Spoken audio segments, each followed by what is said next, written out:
எல்லா புகழும் இறைவனுக்கு. 32 ஆண்ட்ராய்டு ஸ்மார்ட்டு எல்இடி டிவிக்கு ஒரு 25,000 மதிப்புள்ள சோனி ஹோம் தேட்டருங்க.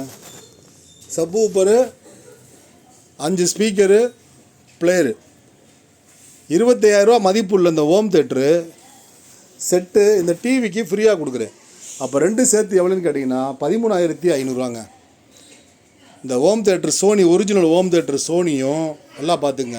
5 ஸ்பீக்கரு, ப்ளூடூத் இருக்குது, பென்ட்ரைவ் இருக்குது, சிடி இருக்குது, ஆக்ஸ் இருக்குது, எஃப்எம் ரேடியோ இருக்குது, எல்லாம் இருக்குது. 25,000 1000 வால்ஸ் சோனி ஊப்பர் அதே மாதிரி பார்த்துங்க. இந்த டிவிக்கு ஃப்ரீ ரெண்டும் சேர்த்து உங்களுக்கு எவ்வளோன்னு கேட்டிங்கன்னா 13,500. நம்ம இன்ஸ்டாகிராமை, ஃபேஸ்புக்கை, யூடியூப்பை பார்க்குறவங்க சப்ஸ்கிரைப் பண்ணிட்டீங்கன்னா உங்களுக்கு கிடைக்கும். அது மட்டும் இல்லைங்க, ஒரிஜினல் ரிமோட்டோடு தரேன். ஏன் ஒரிஜினல் ரிமோட்டோடு இருக்குது. சப்ஸ்கிரைப் பண்ணுறவங்களுக்கு 13,500. யார் முதல்ல ஃபோன் போடுறீங்களோ அவங்களுக்கு இந்த ரெண்டு பொருளுமே 13,500 தரேன். தமிழ்நாட்டில் எங்கே இருந்தாலும் கால் பண்ணுங்கள், கொரியர் போட்டு விட்றேன். எல்லா புகழும் இறைவனுக்கு. உங்கள் மதுரை அமீர் எல்இடி. தேங்க்யூ நண்பா.